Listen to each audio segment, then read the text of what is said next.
Good evening. Polimoda is based in Florence. It's a fashion school, and we have 1,500 students, which is quite big for a fashion school because they are all fashion students. I mean, not chemistry or horse riding and then also fashion. It's fashion. So it's a business and design, let's say half and half. And they come from 70 different countries, so all over the world, basically. It's a great melting pot. And what else? The school is ranked as among the first 10 in the world for equity, so quality, basically, and the first in Italy.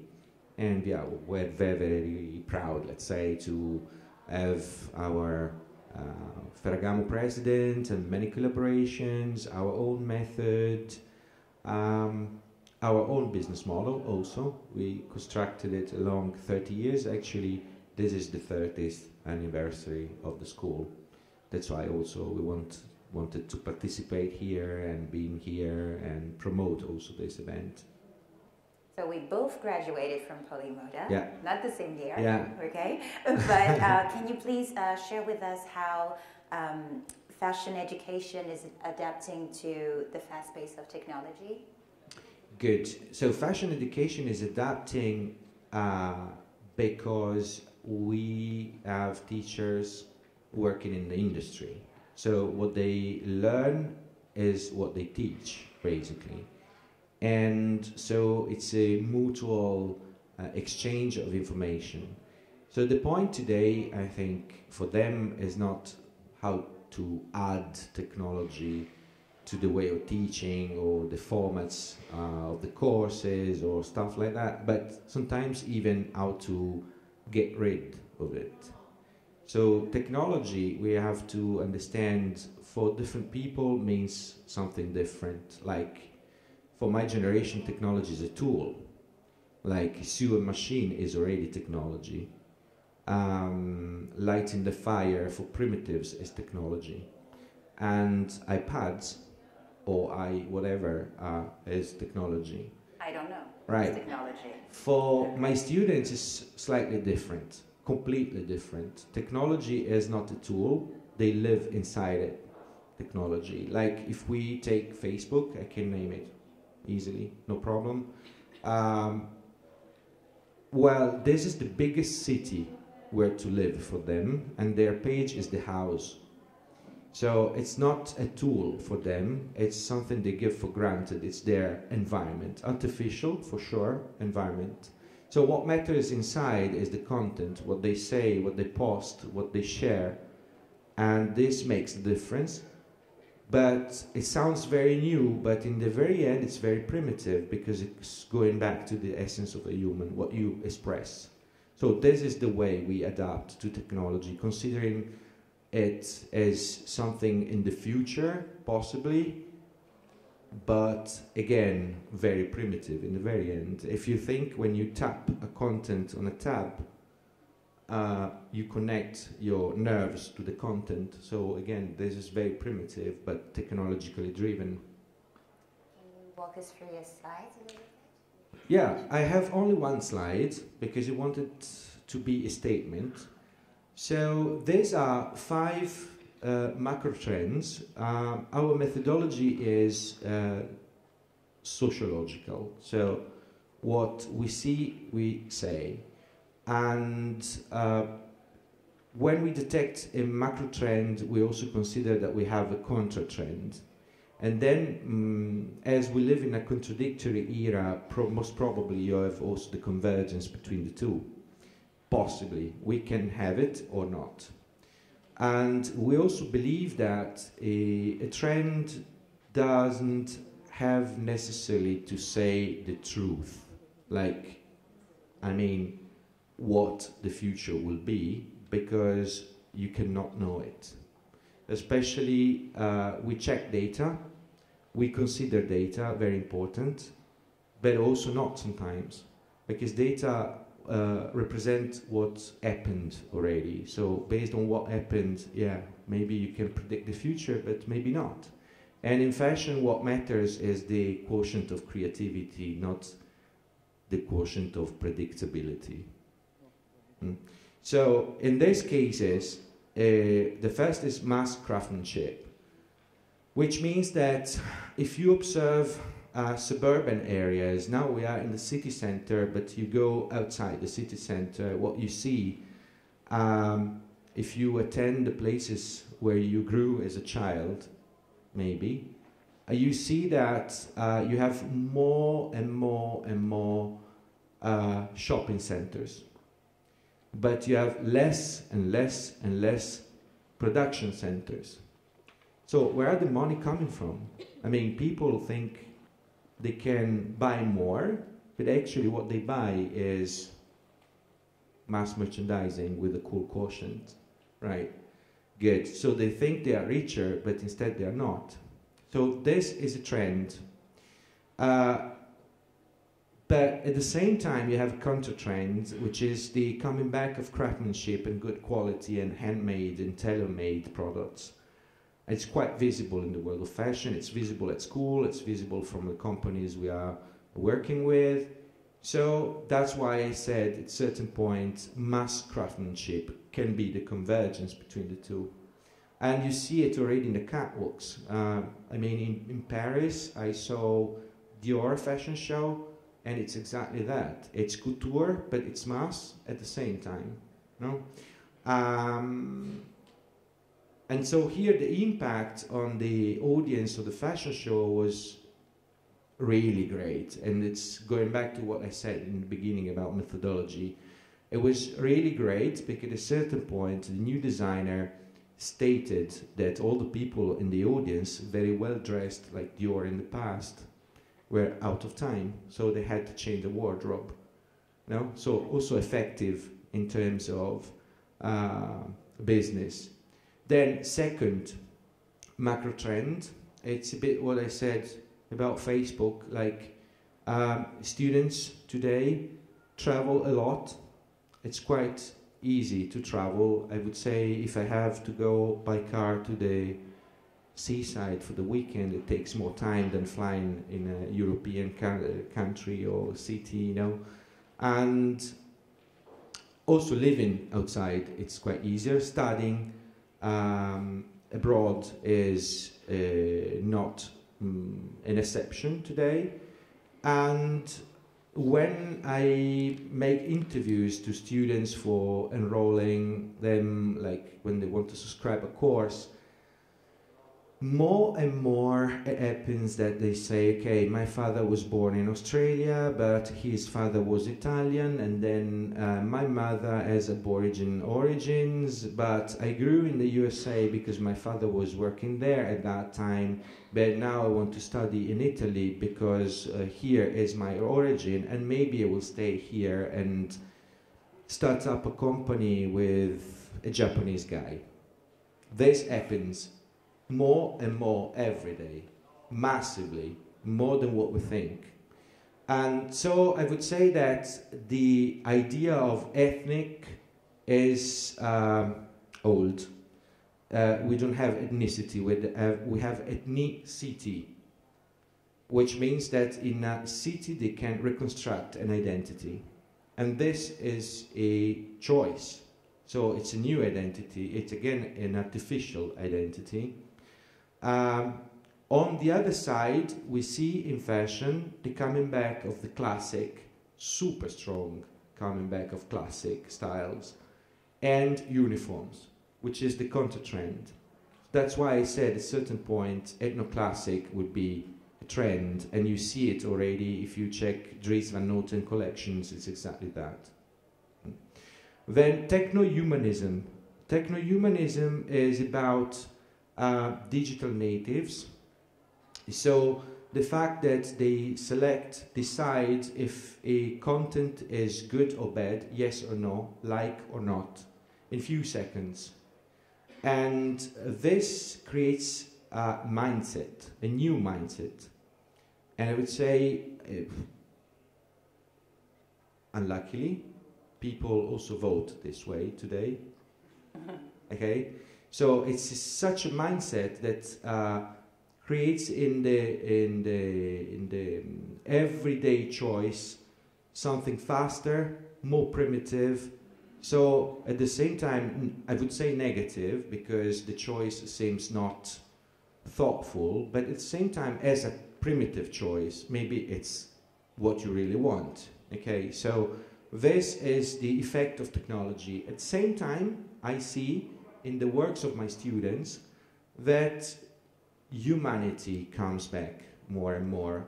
They use their faces more and more, and they use what they like more and more.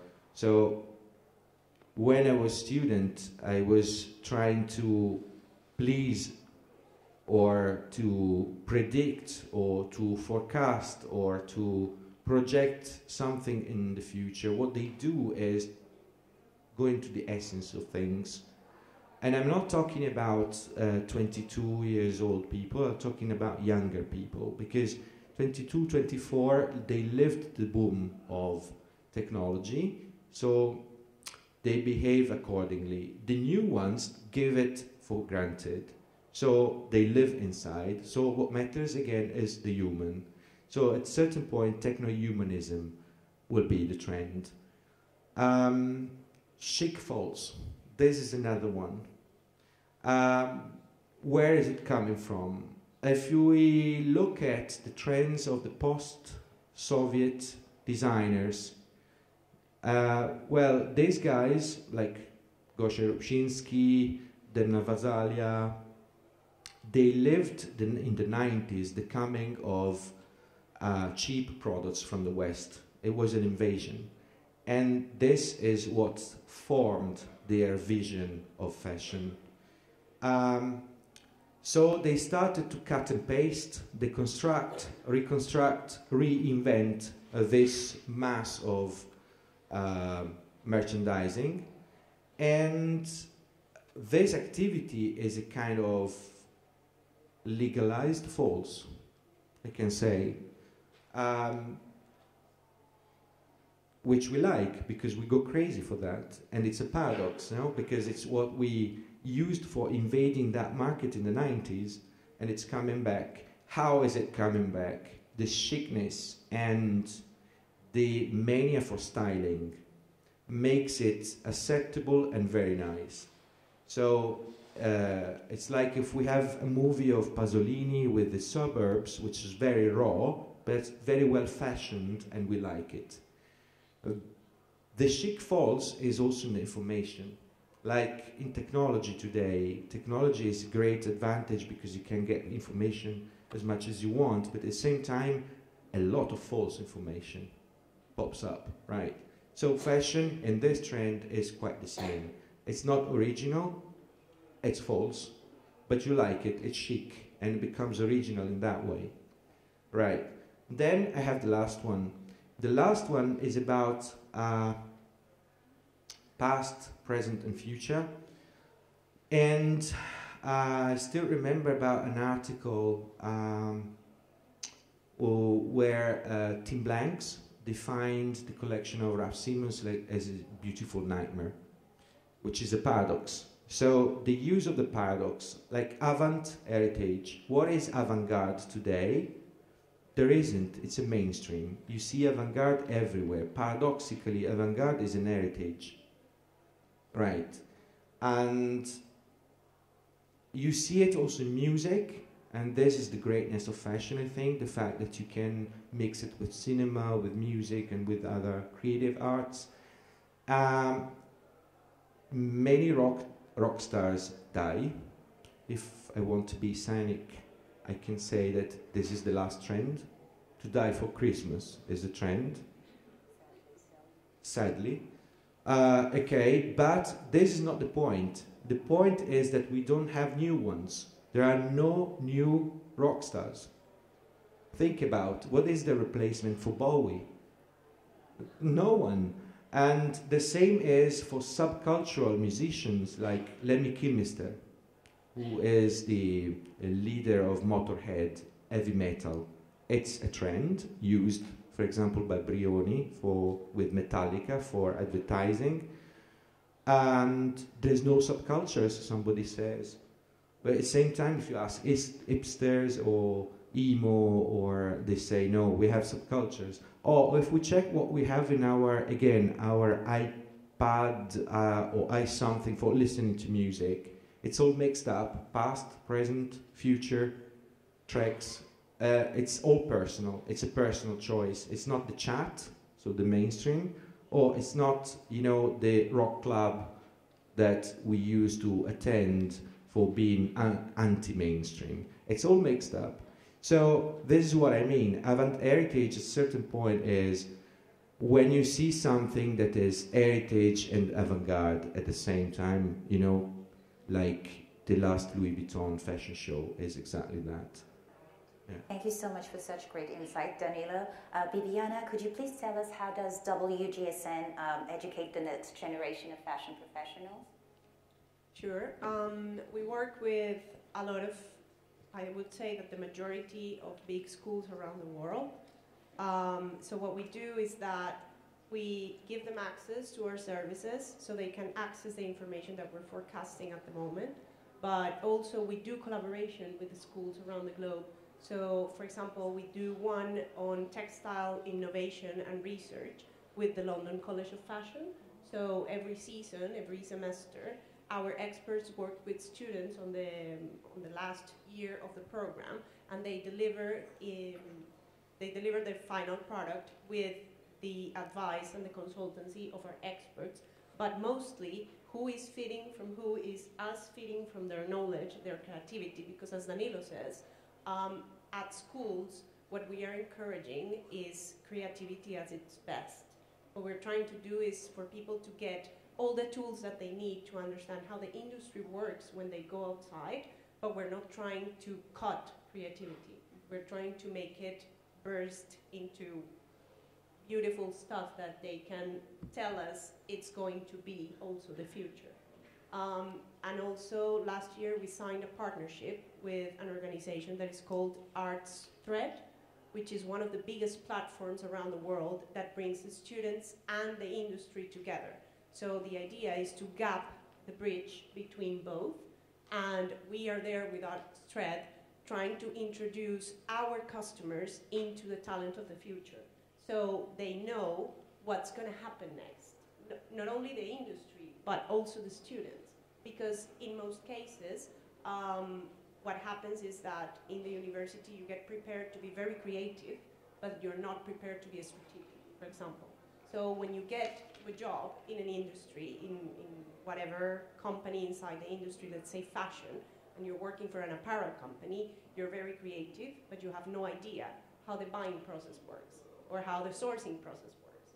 So when you start your career as a professional, you get frustrated because you don't understand what's happening. Where are you going to put all your creativity into? When is it that they're going to let you do what you do, which is design beautiful products?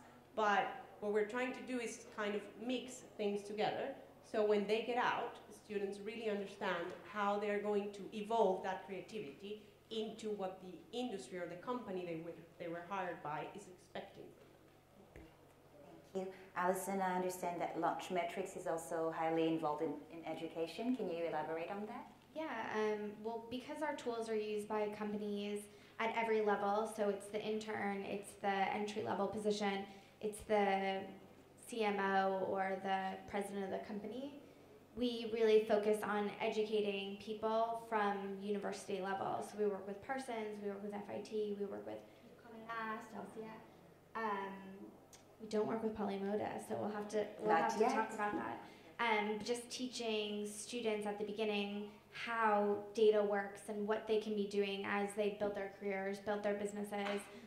So it's something as simple as using the event management tool to help, Fendi with their fashion show, but all the way through as they're designing their collection, how important sample management is, because, as you guys know, for a designer, moving from one sample set to two is really make or break fiscally, investing that much money. So really understanding the data behind why do I need to invest in more samples?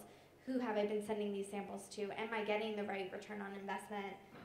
So really educating them how as you said, technology just can help them do what they're already doing and to derive that information from those activities to make smarter decisions in the future. So we're very happy to be using your event management tool today. Can you tell us how receptive is the fashion and luxury industry when it comes to adapting such, advanced digital tools? I mean, I think it's no longer a choice. People actually seek out every day, whether it's the user or the company, new ways to do things more efficient. I feel like anytime you have to do something hard, you think, God, there must be a software that will do this for me. And luckily in our industry, I think, that's been the driving force. Funny enough, we really didn't do marketing until probably more of a year ago, but using the Launchmetrics products was something that just was word of mouth. You'd be invited to a fashion show, or you would receive an email or receive a sample, and it would have, our logo on the barcode, and you would automatically think, wow, I didn't know there was technology that does that, and we would just be getting calls from people in the industry. So I think the industry doesn't know sometimes that these things exist or that they need them, but once they find out about them, they're really keen to sign on. Funny enough, being in Italy, I will say of the European countries, the Italian brands have been the most receptive in Europe. So more than France, more than Spain. But really thinking to Fendi specifically, being in Paris, meeting at the LVMH headquarters, and me having to say, actually, who is the most tech-savvy brand in your portfolio? It's Fendi.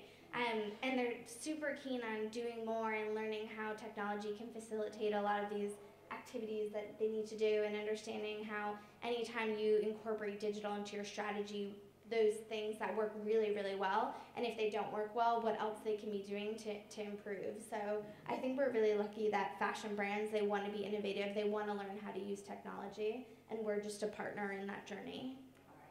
All right, awesome. My next question is for you, Bibiana.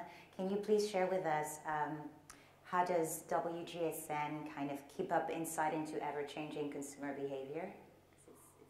Well, I think it's a two-way thing. One is because we stay very close to our customers, so we work very, very close with them, and we get their feedback constantly.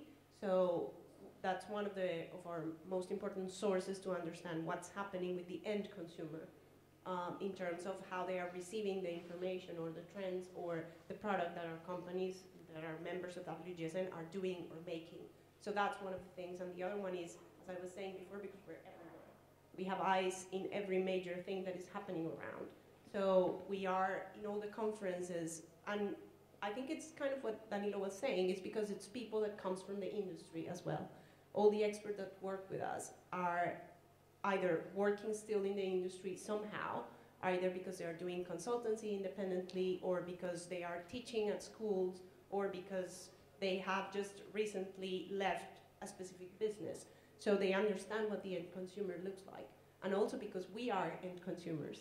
So we are all the time analyzing ourselves and understanding what is it that is happening. And I think one of the most interesting things that happens inside WGSN is that we have a lot of younger people around. So for example, in the content team, we have people that have recently left university, and they are 22, 23 years old, but they are very savvy, and they can understand and have a lecture of what's happening and mapping a little bit the pulse of humanity very easily, because they come from universities like Polimoda that teach them how to do that. But we also have people that has been in the industry for 20 years. So it's kind of a mix of things, and it's a mix of influences, a mix of ideas, and a mix of positions. So I think that's what makes us very strong at giving our point of view on any topic. Thank you, Bibiana. My last question is for you, Danilo. Can you please share with us what are the challenges and opportunities for a school of excellence such as Polimoda? Yeah, I think a school like Polimoda, but also our partners like Central St. Martin's, let's call them friends. We meet sometimes and we share our ideas, and the point is how to fit to the industry, and possibly also how to be a bit in advance, how to push the industry. So what we see is, on one side, the coming back of technology, not in the sense of technological engines, but technology in the sense of doing things for real, because, you know, we can be great designers, but then clothes must be done by somebody, and very well, possibly. And so this is a big trend, like going raw, like learn to do it, just do it. The other trend is the opposite. It's the convergence between different jobs, like, for example, now brand management is supposed to be creative, such a strange thing. I mean, in our master in brand management, you have half of students coming from design. Why? It's quite simple, because today the difference in business, yeah, you can be a good accountant, you need one, but you must be a vision maker, first of all, because you have to open new markets more than try to squeeze existing markets. And the same is in design. We ask the designers to be entrepreneurs. One of the last manias is the startup. No, we all talk about startups. How many startups survive after 1 year? It's a mania, okay? We like startups. Let's try, let's do it. But this pushes designers to become entrepreneurs. And it's a convergence. So these two trends is what's happening in the education market. Let's call it. Sounds good or not? No, not so don't much. like, right? So we became human already, you see? And another big trend is no age. No age. We have 40 up to 50 years old people subscribing courses today, because again, this is very simple. Just observe the society. You change your job 5 to 10 times in your life. My parents used to have one for a life.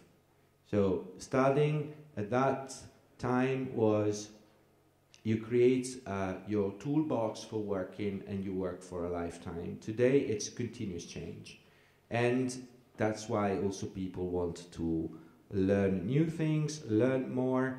And I would go beyond that. I mean, beyond the technological aspect of learning, which is the use of what you learn. Again, human. Learning is a human factor.